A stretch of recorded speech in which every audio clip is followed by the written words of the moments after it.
There was an idea. To bring together a group of people.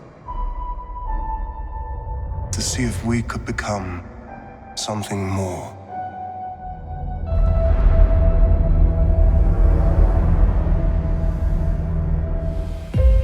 Over the course of a year, a few loose ideas had slowly blossomed into something much greater.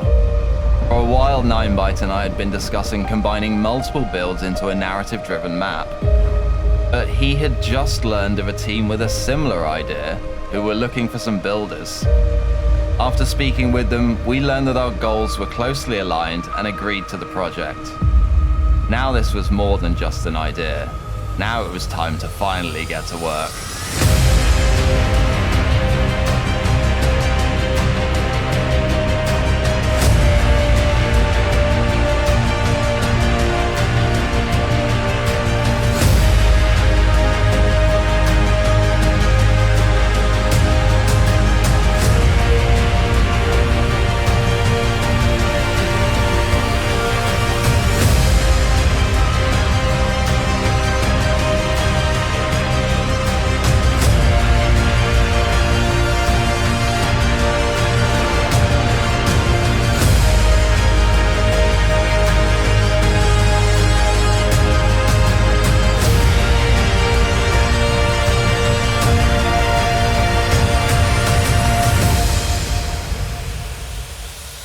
As you saw in Ninebyte's video, I had chosen to tackle the swamp whilst he worked on the other cities.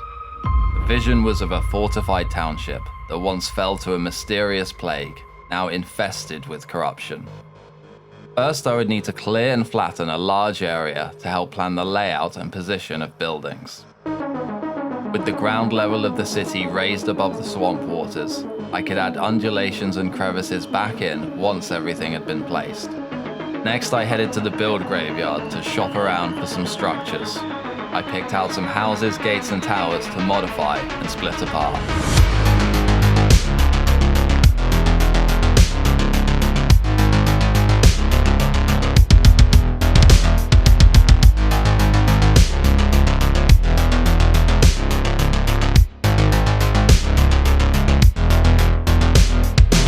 Now my chosen buildings needed some weathering, and for that, I was in luck.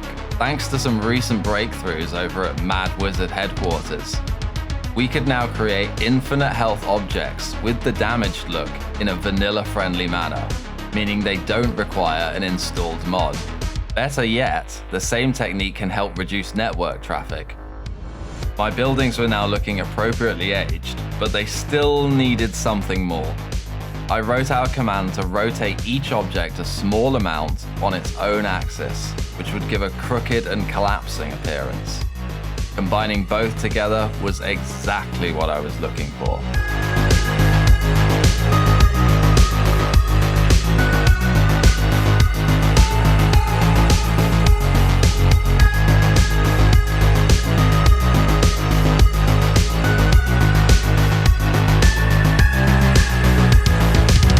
I could accentuate the look further by removing and repositioning parts of the builds. A little something like this.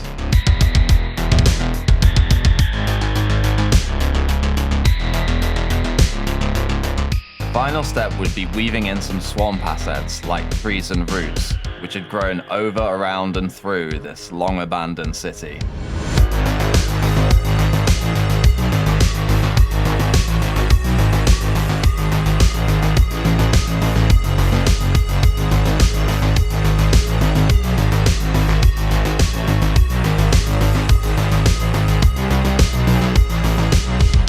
Once mighty city, now a decaying husk lost to time. What blight took root here? What plague befell its people? They say answers await you in the Forgotten Fen, though you may find more than you bargained for. All of the main cities were now complete, save for the Mistlands, which we planned to do together as the final build. I now turned my attention to the class-themed points of interest, drawing inspiration from each archetype's abilities. First was the Duelist's Lodge, where brothers in arms would train together and test their martial prowess. an outpost that stood watch over the road, complete with an archery range and a central arena fit for a duel. A grand temple is home to the monks, whose favor can be yours if order can be restored. Not so easily found is the Guild of the Rogues, a den of thieves, gamblers, and assassins who lurk beneath the streets. The Council of Mages look down from their impossible towers, closely guarding the secrets of the arcane arts.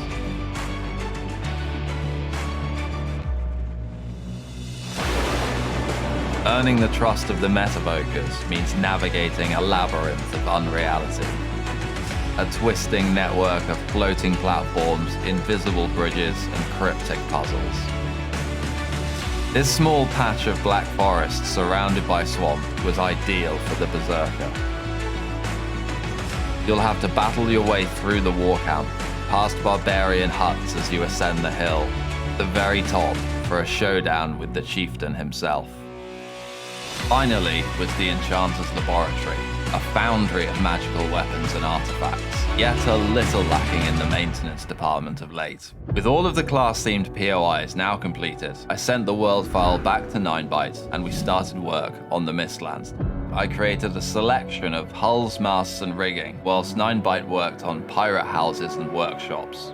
We found a perfect spot in a narrow canyon and added a giant skull you would sail under for the entrance. Emerging into a twisting canal lined with taverns and jetties, whilst the floating plunder washes against submerged shipwrecks. Here you'll find the pirate's life in full swing, search for treasure lost in nearby lagoons, or sing a shanty or two at the shivered timber. At the far end of the bay, a giant galleon awaits, pointing the way towards the final boss of the game. Speaking of bosses, each of them would also be needing their own arena. We wanted to stay true to the original locations, but add our own twist or upgrade. I don't want to show too much of these, but creating the centerpieces for them was a lot of fun. For Eikthyr, a set of huge stag antlers was created from these roots. For Yagluth, I recreated his trophy with some Mistland cliffs and rusty swords for the crown. And for Moda, I made an icy adaptation of the wings from my good pal, Deathwing. Every location was then connected with roads and bridges, which Ninebyte did an incredible job on. Whilst he grinded those out, I worked on some extra encounters that we could place along the journey. A mysterious shipwreck, a wretched sea monster, a beacon in the mountains. I made a few small wagon dioramas, which Ninebyte then converted into a series of ambushed caravans, before he added even more encounters like secluded shacks and treetop watchposts. At last we were done with the builds, or so we thought. We now sent the world file over to Atlas, who could then begin adapting the builds for the other version of the map. That's right, there's two versions. Let me explain the differences between them. Ours is a 1 to 10 player linear playthrough, with the builds and landscapes as you see them in these videos. It will require no mods and be crossplay compatible. The second version is an up to 100 player MMO style experience, with the builds adapted into a custom world generation by Atlas to suit the increased player count. This will be fully modded with quests, loot, and NPCs to create a full RPG experience. Oh my god! So what about our version? Will that have quests, NPCs, and so on? Yes, actually. Over the last month, we've been integrating these throughout the world to tell the story and bring these places to life. But wait, quests and NPCs? I thought you said it was no mods. It is. Through some clever tinkering, we've been able to create all kinds of gameplay systems with vanilla mechanics. Let me give you some examples.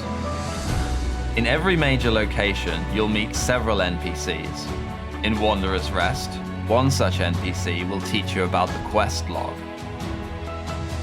By accessing your compendium, you can keep track of your current objectives just like you would in a regular RPG.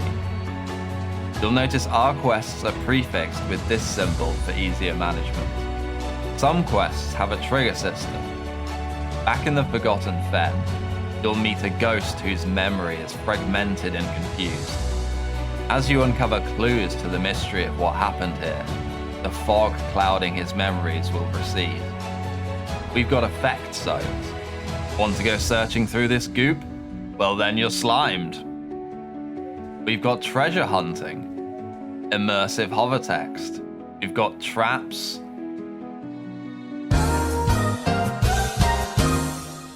and a lot more. So we've been weaving those in throughout the map, and in some cases that meant more builds to facilitate the new quest lines. Oh, here we go again. Some locations were expanded, others got completely new areas, including custom dungeons. Our next steps will be finishing up the final mechanics for some locations, before adding in the enemies, the loot, and then the final touches and testing. We are expecting to be finished around the end of February, when everyone will be able to play the full release. Stay tuned to both mine and Ninebyte's YouTube and Discord, as we'll be posting announcements there when the time comes, along with more videos about this project. For everything relating to the MMO version, check out Gathalian's Discord, and Atlas will have a video detailing his process soon. This has been a ridiculously enormous project. I'm extremely proud of what we've achieved and so excited for everyone to finally get their hands on it. Thank you to Mr. Gold for bringing so many extra sets of eyes to this project. We're both eternally grateful for that. For now though, I've got to get back to work on the map. Until next time.